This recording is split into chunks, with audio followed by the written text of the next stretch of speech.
જીવન શિક્ષણનું અગત્યનું પાસું એટલે વાર્તા શિક્ષણ. વાર્તા શિક્ષણ એ મનોરંજન નથી, પણ મનનું ભોજન છે. આપના કોઈ સ્વજનને આ વાર્તા શિક્ષણ ગ્રુપમાં જોડાવવું હોય તો આપેલા નંબરને પોતાના મોબાઈલમાં સેવ કરવા કહો અને એજ્યુ મેસેજ મોકલવા સૂચન કરો. આજના વાર્તા વૈભવ વિભાગમાં આપ સૌનું સ્વાગત છે. આજની વાર્તા સફળતા માટે આત્મવિશ્વાસને સ્થિર કરવો જોઈએ અને કર્મને ગતિમાં રાખવું જોઈએ. મિત્રો, સફળતા માટે એમ કહેવાય છે કે આત્મવિશ્વાસ છે એ વધઘટ તમે કરો, એને બદલે એને સ્થિર રાખવાનો પ્રયત્ન કરો, એટલે કે ઘટી ન જાય એના માટે પ્રયત્ન કરો અને અમુક મર્યાદા કરતાં વધી ન જાય એને માટે પ્રયત્ન કરવો જોઈએ. પણ તમારા કર્મને ક્યારેય અટકાવવું ન જોઈએ. કર્મ સતત કરતા રહો.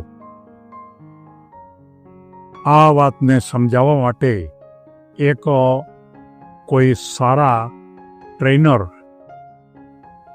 કોઈ એક ગ્રુપની અંદર તાલીમ આપવા માટે વાત કરતા હતા અને એને આ મુદ્દાને સમજાવવું હતું. અને એ સમજાવવા માટે એ એક વાર્તાના ફોર્મમાં સમજાવે છે.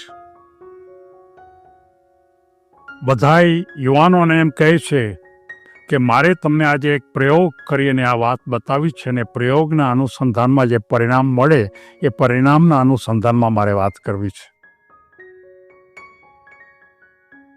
એણે સૌથી પહેલાં સ્ક્રીન ઉપર એક દેશી ઘંટી બતાવી અને એ દેશી ઘંટી એટલે તમને ખબર છે કે એમાં બે પડ હોય અને એમાં એક પડ નીચેનું સ્થિર હોય અને ઉપરનું પડ છે આથા સાથે જોડાયેલું હોય અને એ ગતિ કરે અને ગતિ કરે એટલે એની વચ્ચે રહેલી કોઈ પણ વસ્તુ છે એ દળાઈ જાય.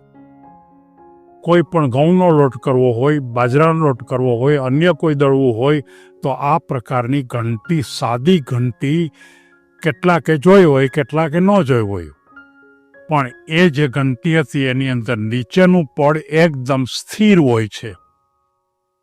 ત્યારે એ જે મોટિવેટર હતા એ બધા યુવાનોને એમ કહે છે કે તમે આ ચિત્ર જોયું છે, તમે આ પ્રકારની ઘંટી ક્યાંય જોઈ છે?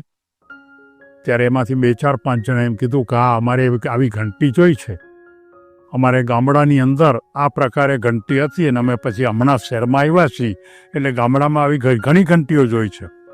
પછી જેટલાએ નહોતી જોઈ એને ઘંટી ઉપરની પહેલાં વાત કરી કે ઘંટી કેવી રીતે બધાએ વાપરતા અને એમાંથી કોઈ અનાજ કેમ દળતા, એ બધી વાત કરી. પછી એણે એક પ્રશ્ન બધાને પૂછ્યો કે આ ઘંટીની અંદર જો બંને પડ ગતિમાં હોય, એટલે કે નીચેનું જે પડ છે એ ગતિમાં હોય અને ઉપરનું પડ છે એ ગતિમાં હોય, તો અનાજ દળાય કે ન દળાય? ત્યારે બધાએ કેવી રીતે દળાય? બે જો ગતિમાં હોય તો આરોહર ફરતા હોય તો અનાજ દળવાનો પ્રશ્ન જ ન રહે. ત્યારે પછી એને બીજી વાત કીધું કે બંને પડ છે એ ગતિમાં જ ન હોય, સ્થિર જ હોય, તો અનાજ દળાય કે ન દળાય? તો કે બે જો પડ છે સ્થિર જ હોય તો અનાજ કેવી રીતે ગતિમાં થાય? તો કે તો પછી મારે તમને સૌને પૂછવું છે કે આ ઘંટીને આપણે અનાજ કાઢવા માટે, દળવા માટે જો ઉપયોગ કરવો હોય તો એ ઘંટી માટે આપણે શું કરવું જોઈએ? ત્યારે પેલો જે ગામડાનો છોકરો હતો એણે એમ કીધું કે નીચેનું પડ છે એ સ્થિર હોવું જોઈએ, એ હલવું ન જોઈએ, એકદમ ફિક્સ કરેલું હોવું જોઈએ. અને ઉપરનું જે પડ છે એ ઉપરનું પડ એની સાથે હાથો હોય અને એ હાથથી આપણે એને ફેરવવું પડે. એટલે પેલા મોટિવેટર એમ કહે છે કે એનો અર્થ એમ તમે કહો છો કે નીચેનું પડ સ્થિર અને ઉપરનું પડ ગતિમાં. ત્યારે એ મોટિવેટર એમ કહે છે કે સાચી વાત છે. જિંદગીની અંદર કોઈ પણ પ્રકારને આ રીતે જો માલ કોઈ પણ પ્રકારનો દળવો હોય, પછી એ આધુનિક ઘંટી હોય કે અન્ય પ્રકારની ઘંટી હોય કે સાદી ઘંટી હોય, પણ એકને સ્થિર રાખો અને એકને ગતિમાં રાખો તો જ આપણે એની પાસે કામ લઈ શકાય. એટલે બધાએ કે બરોબર છે. એટલે પછી એમ કહે છે કે એના અનુસંધાનમાં મારે તમને એક મોટિવેશનનો એક અગત્યનો પાઠ બતાવવો છે. તો કે શું? એટલે સૌથી પહેલા એમ કહે છે કે આપણે જીવનમાં સફળ થવું હોય તો શેની જરૂર પડે? ત્યારે એ બધા એમ કહે છે કે જીવનમાં જો આપણો આત્મવિશ્વાસ નહીં હોય, આપણે જો પોતે હિંમત નહીં હોય, આપણા પોતાની જાતમાં જો વિશ્વાસ નહીં હોય, તો આપણે કોઈ દિવસ સફળ નહીં થઈએ. એટલે પેલા મોટિવેટર કે બરોબર છે, સાચી વાત. બીજી વાત કઈ ખરી? તો કે બીજી વાત એ છે કે આપણે સતત ચાલતું જ રહેવું પડે, ગતિમાં જ રહેવું જોઈએ, કામ કરતું જ રહેવું જોઈએ. અને જો કામ કરતા રહીએ તો જ સફળ થઈએ. ખાલી આત્મવિશ્વાસ હોય મજબૂત, અને એ આત્મવિશ્વાસ એકદમ સારો હોય પણ આપણે કામ જ ન કરીએ તો? અને બીજી વાત કે આપણે કામ જ કરી રાખીએ પણ આત્મવિશ્વાસ ન હોય તો કે બે બાબતમાંથી બે વસ્તુ જોડાયેલા છે. તમારો આત્મવિશ્વાસ પણ ભરપૂર હોવો જોઈએ, અને બીજી વાત એ કહી શકાય કે તમારે કામ પણ એક ધારું સતત કરતું રહેવું પડે, ગતિમાં રહેવું પડે. તો એનો અર્થ એ થયો કે આપણે સૌએ સફળ થવા માટે આ જે ઘંટી છે એ ઘંટી જે પ્રકારે કામ કરે છે એ પ્રકારે આપણે કામ કરવું જોઈએ. ત્યારે બધા કે બરોબર છે.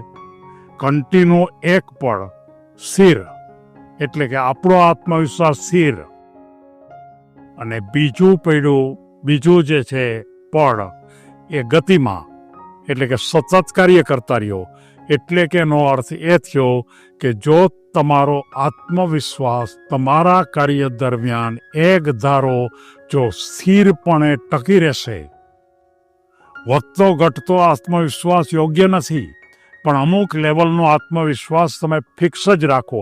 કદાચ થોડોક વધે તો થઈ શકે, પણ આપણે વધારવો નથી. જો ફિક્સ જ એક પ્રકારનો હોય તો તમે જોઈ શકશો કે તમારા કાર્યની અંદર તમે ક્યારેય તકલીફ નહીં આવે. આત્મવિશ્વાસ સ્થિર કરો, નીચેનું ઘંટીનું પળ સ્થિર, તમારા કામને ગતિમાં લઈ જાઓ. એટલે કે ઘંટીનું ઉપરનું પળ હાથાથી ચલાવવાનું, એટલે કે આપણા હાથની મદદથી આપણે કાર્યને એકદમ સતત ફરતા રાખો, સતત ફેરવતા રાખો. જો જરાક અટકશો તો આત્મવિશ્વાસ કામ નહીં કરે. અને જો એ બીજા ઘંટીના પળને પણ જો ગતિ આપશો તો બે ગતિમાં રહેશો તોય કામ નહીં થાય. એટલે કે જીવનમાં આગળ વધવા માટેનો સૌથી સરળ રસ્તો ઘંટીના સિદ્ધાંતના અનુસંધાનમાં આત્મવિશ્વાસને બહુ ચોકસાઈપૂર્વક પકડી રાખો. જરાય ઘટવો ન જોઈએ. બિનજરૂરી વધે પણ એ પણ બરોબર નથી. અને બીજી વાત એ છે કે તમારા કામ એક ધારા કરતા રહેવા જોઈએ, તો જ આપણે જીવનમાં આગળ વધી શકાય. આ વાત કોઈ નાની વાત નથી. જો આ વાત આપણને સમજાઈ જાય તો આપણે અનાજ દળવાનું નથી, પણ આપણે જીવનની ઘંટીમાં આપણે આપણા પોતાના વિચારોને દળવાના છે. આપણા કોઈને કોઈ વિકાસના વિચારોને દળવાના છે, અને એ રીતે આપણે આગળ વધી શકાય. સૌ કોઈ આગળ વધો એવી શુભેચ્છા.